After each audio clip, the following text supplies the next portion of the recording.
धनगढीको घामले मैदान तातिरहेको थियो। सुदूरपश्चिम रोयल्सको टिम ट्यालेन्ट हन्ट गर्न बिजी थियो। मैदानभित्र सयौं युवाहरू जोश र ऊर्जा भरिएका, केही बल फ्याँकिरहेका, केही ब्याट हानिरहेका त केही दौडिरहेका थिए। हातमा बल, काँधमा ब्याट, आँखामा सपना। हामी त्यही भिडबीच पुगेका थियौं। हेरौं सुदूरपश्चिमका छोराछोरीले आफ्नो सपना कसरी पछ्याइरहेका छन् भनेर। त्यही भिडको छेउमा मैदानको बार बाहिर एकजना आमा उभिरहेकी थिइन्। हरियो पहिरनमा, नाङ्गो घाममा उनी चुपचाप मैदानतिर हेरिरहेकी थिइन्। अनुहारमा पसिनासँगै एउटा अनौठो मिश्रण थियो, माया, चिन्ता र गर्वको। म रोकिए, मनमा कौतूहलता छायो। किन होला यी आमा यति ध्यानपूर्वक हेरिरहेकी? म नजिकै गए, सोधे, आमा तपाईको छोरा पनि खेल्दै हुनुहुन्छ?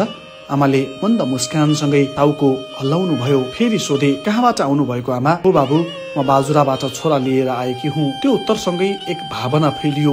कसरी होला त्यो यात्रा? कति सङ्घर्ष पार गरेर आएकी होलिन् यी आमा? यस्तै सोच्दै मनमा कौतूहलता जाग्यो। मैले विनम्र स्वरमा भने, आमा तपाईँ र तपाईँको छोरासँग केही कुरा गर्न सक्छु? आमाले टाउको हलाउँदै हुन्छ भनिन्। मैले उहाँलाई धनगढी क्रिकेट एकाडेमीको भित्रपट्टि ग्राउन्डमा लगेर छोरालाई बोलाउन हराए। आमाले आफ्नो छोरालाई बोलाइन्। सानो शरीर, छट्ट कद मिलेको, ठुला आँखा, सपना चम्किरहेको। मैले सोधे, बाबु तिम्रो नाम के हो? उनले छोटो उत्तरमा भने, मेरो नाम सुशील महत्तरा हो। म बाजुराबाट आएको हुँ। अहिले कक्षा 8मा पढ्छु। 3 वर्ष भयो क्रिकेटलाई आफ्नो जीवन बनाएको। मैले सोधे, किन क्रिकेट? कसरी लाग्यो खेल्न मन? सुशीलले मुस्कुराउँदै भन्यो, सन्दीप लामिछानेलाई हेरेर खेल्न मन लाग्यो। उनी जस्तै बोलिङ गर्न चाहन्छु। उनी मेरो हिरो हुन्। तर त्यसपछि उनले शान्त स्वरमा आफ्नो वास्तविकता पनि खोले। म घरको जेठो छोरा हुँ। सानो भाइ छ, आमा मात्रै हुनुहुन्छ। मलाई सहयोग गर्ने कोही छैन। तर म हार्दिन। मैले क्रिकेटलाई सपना बनाएको छु र त्यसलाई पुरा गर्न चाहन्छु।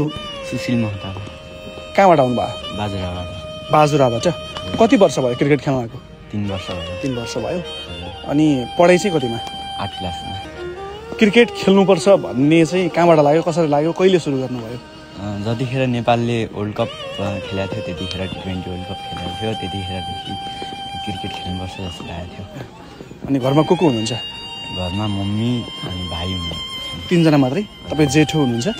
अनि क्रिकेट खेल्नुपर्छ भनेर लाग्नुभयो।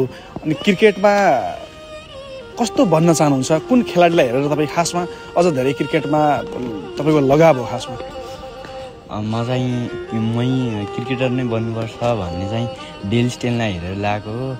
अब नेपालको प्लेयर हेर्ने हो भने चाहिँ सन्दीप लामिछानेलाई नै हेरेर लगाएको क्रिकेट खेल्नुपर्छ। तपाईँको सबैभन्दा राम्रो चाहिँ क्रिकेटमा कुन पक्ष हो?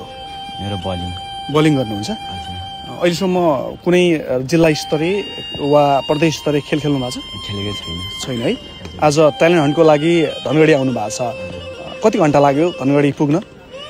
धनगढी पुग्न बाजुराबाट बसमा त 18 घन्टा जति लाग्यो।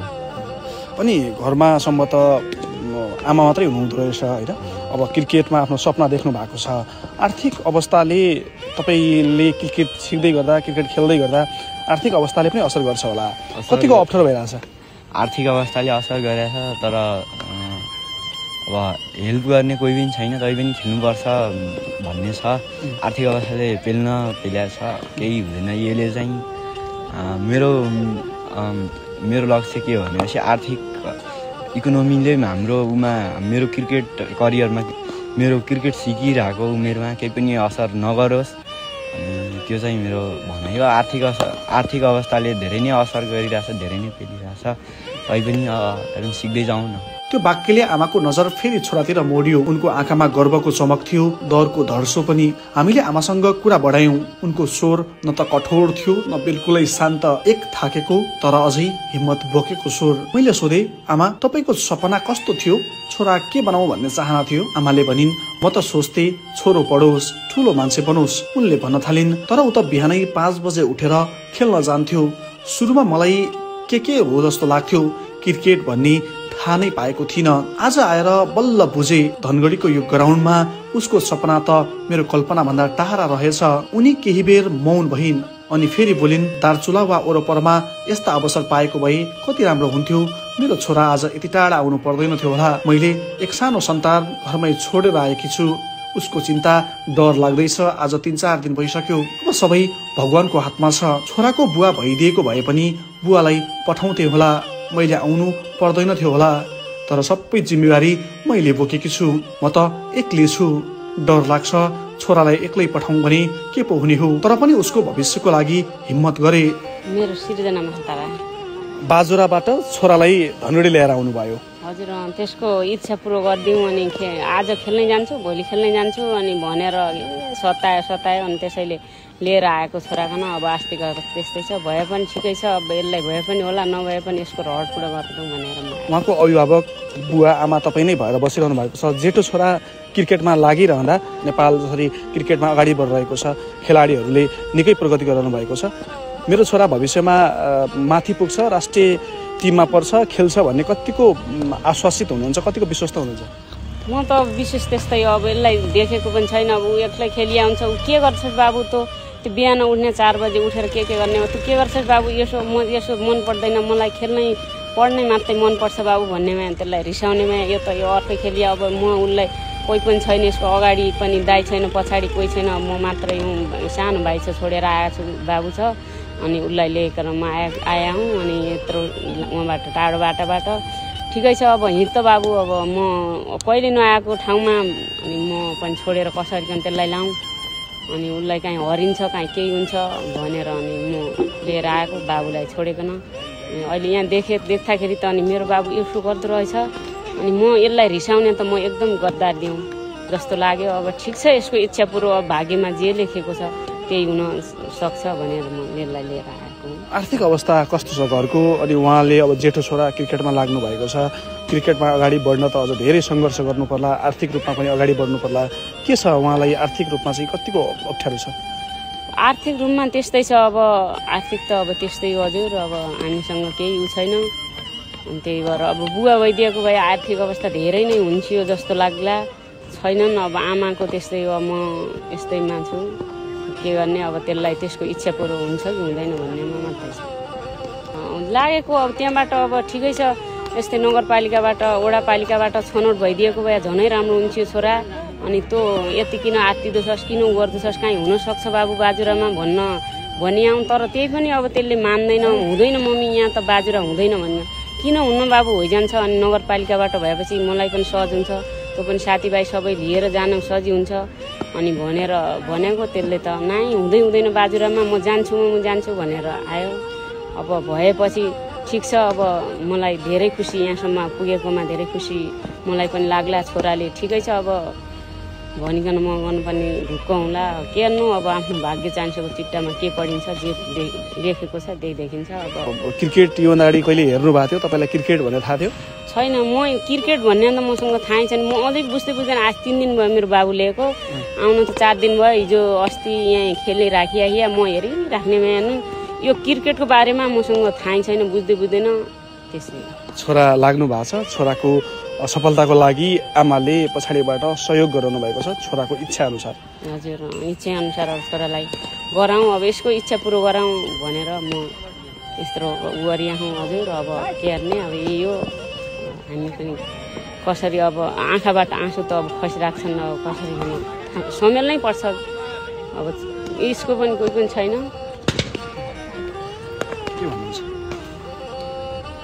खोइ भगवान्ले हेरिदिएको भए त मलाई पनि धेरै सहज हुन्थ्यो।